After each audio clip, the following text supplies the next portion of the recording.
Hello students, welcome once again back to a discussion on mixing and agitation under the 6th unit of the particulate technology course.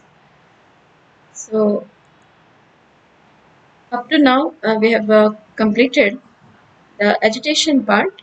Now it is time to discuss about the mixing operations. So under this part we are going to learn about the construction and working of some of the important types of mixers that are used in industries. Okay, so in the last class, we discussed about the swelling and vortex formation that takes place in agitated vessels.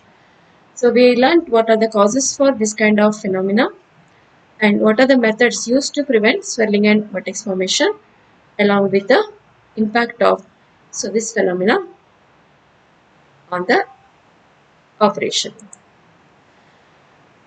So these are the contents that we are going to learn in today's class. So first we'll understand what is mixing and what are the different purposes of carrying out mixing operation in industry.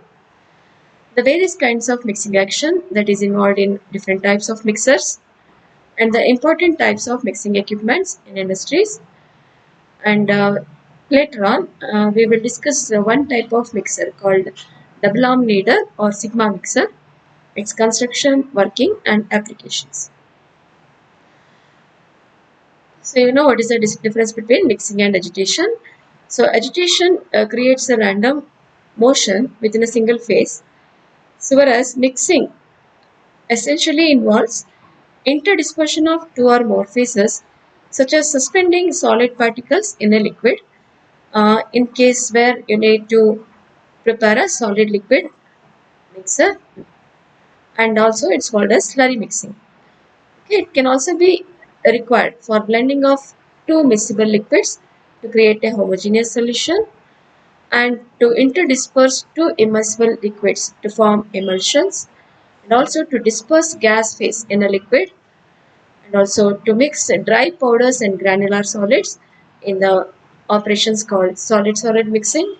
And also it can be used for blending pastes and plastic masses. So let us now understand what are the important purposes or objectives of mixing operation. The most important purpose is to promote a chemical reaction. That is, if a chemical reaction between the two materials is to be carried out, it is very essential that they come in contact intimately so that the reaction occurs at a specified rate, giving you the required product at the optimum conditions. So this is what we require in case of a reaction between two phases. Okay? The reacting phases or the substances which are involved in a reaction need to be thoroughly mixed in order to expect the reaction to occur in a required rate. So mixing also required to produce simple physical mixtures of two or more uniformly divided solids or two or more miscible liquids. So this is solid-solid mixing and solid-liquid mixing operations. So to produce a mixture of two uniformly divided solids and also to produce a liquid solution of two miscible liquids, so we require a suitable kind of a mixer. So sometimes a physical change is desired. For example, in the formation of solid crystals from a liquid solution, the mixing is important to form uniform sized crystals from a given solution. So that is also one case where mixing is important. So in order to accomplish dispersion of one or more miscible liquids to form emulsion, so whenever the liquids are not miscible in each other, so we have to disperse one of the liquid in the other liquid to form an emulsion. So that is how the two immiscible liquids can be brought into contact for a particular purpose. So that is also require mixing operation and also to suspend solid particles in fluids, maybe liquid or gas. So that also requires a mixing operation. Now let us have a look at the important types of mixers that are used in industries. So we have a mixer called double arm kneader, which is also known as Sigma mixer or a kneading machine. So then comes a dependent blender, then a Bambari mixer, Muller mixer, and tumbling mixers. So these are the important types of mixers that we are going to discuss in our syllabus in detail.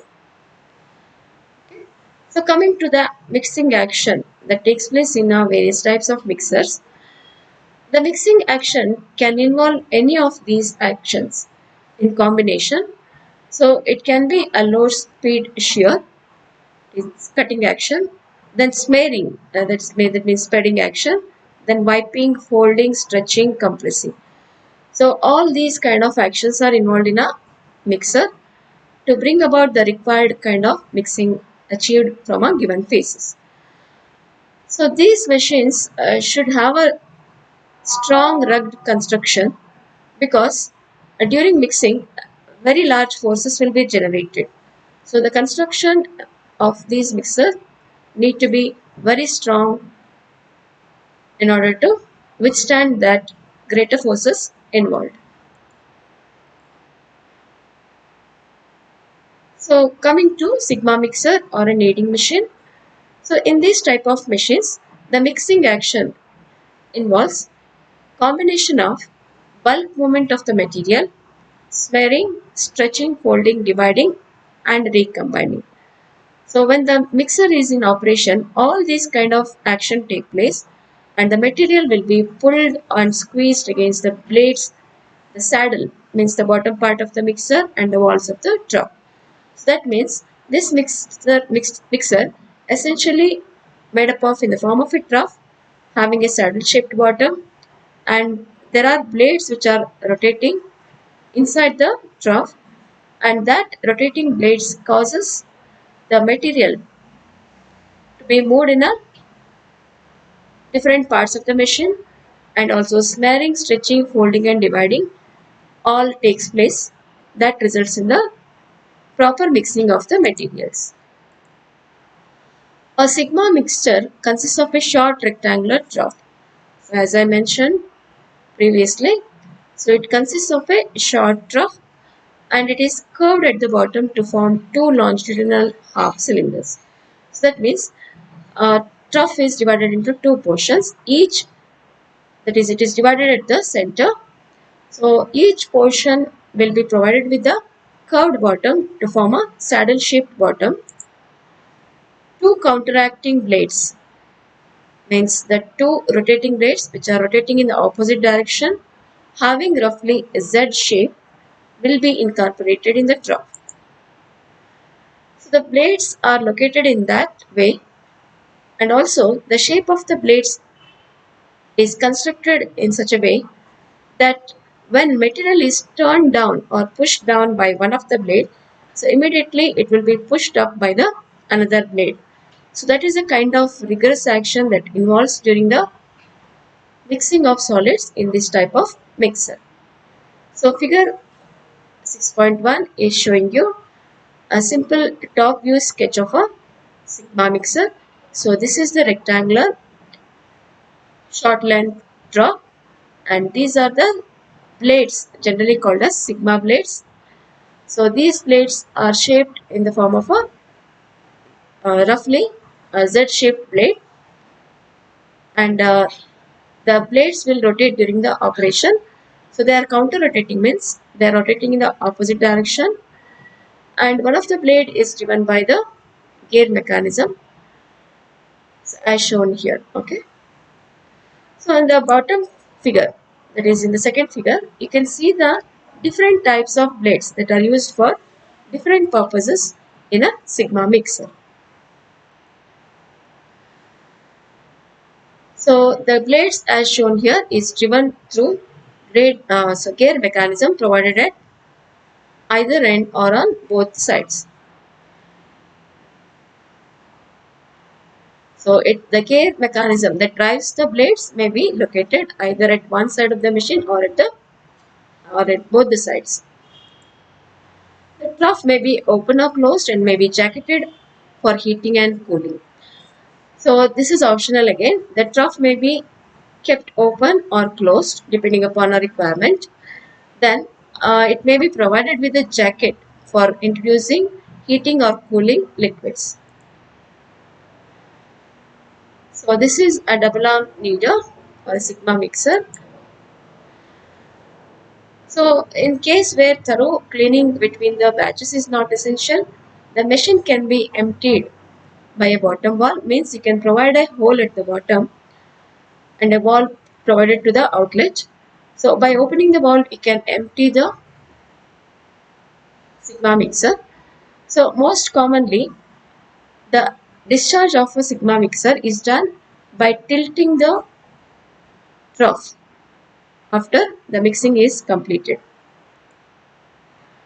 So most commonly they are tilted by power operated jacks for discharge.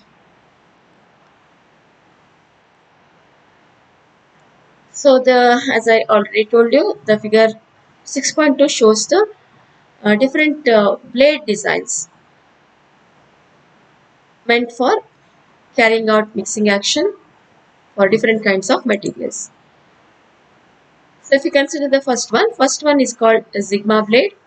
So the kind of blade that we have seen in this diagram, and it is capable of starting and operating with either liquids or solid or combination of both. So this is used for simple mixing action comparatively.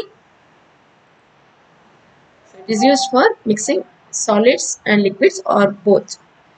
So the second type, the dispersion blades, build up high shear forces required to disperse powder or liquids into plastic or rubbery masses. So this kind of design is especially used for mixing the materials that are very thick or plastic mass in nature. So these are used for dispersing the solids or liquids into a very thick mass of that is a rubbery kind of material.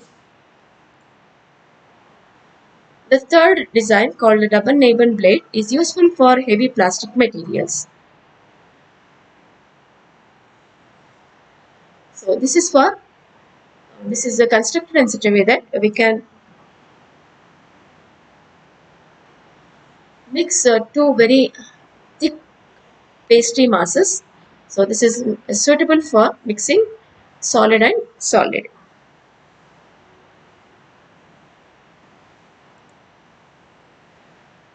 Okay, so this is another diagram showing you the parts of a sigma mixer.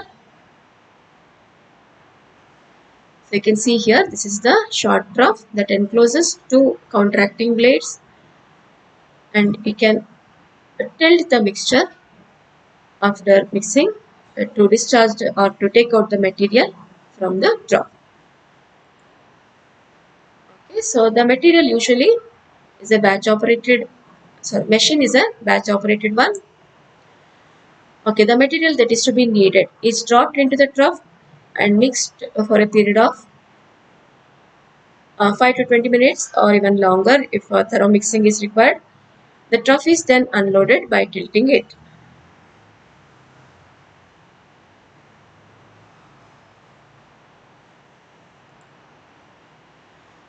So as I said already, these are used for very stiff masses, means a plastic or rubbery kind of materials. And whenever you have to mix that kind of material with another solid paste or a liquid or a solid.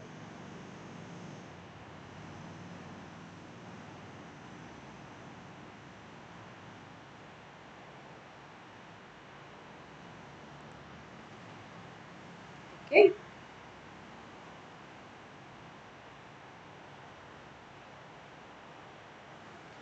So this picture is showing you the actual picture of a sigma mixer employed in an industry. So you can see this is the trough that is divided longitudinally into two portions.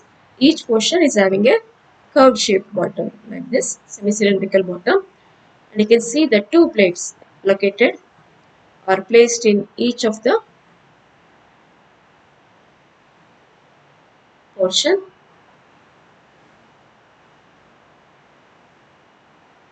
So this entire assembly is supported on a strong support, and the mechanism, a power operated jack, is used to tilt the machine. Okay, so these are some more pictures showing you the different views of a Sigma mixer.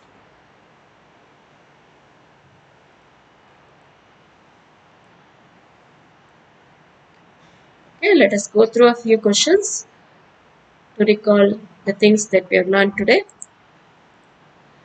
Mixing plastic solids is generally facilitated by, is it dispersion, is it mastication, is it kneading? None of this. So the main action required for plastic solids is kneading. So option C is the right answer. So double arm kneader is a dash mixer. It is a continuous, batch, semi-batch, none of this. So actually it is a batch operated machine.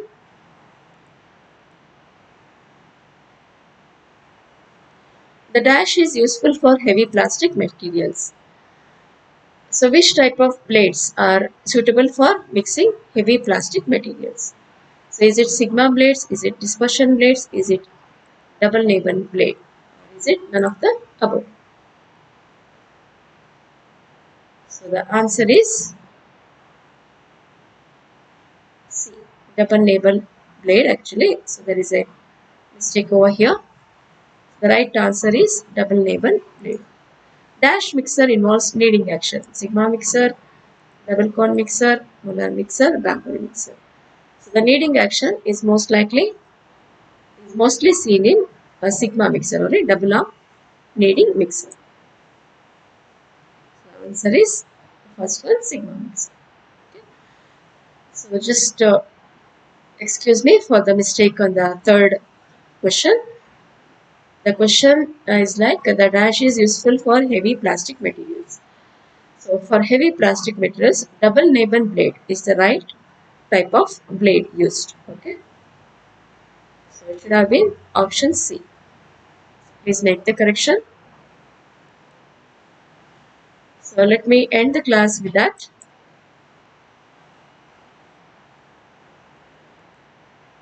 In the next class, we will be learning more about the other types of mixers. Thank you.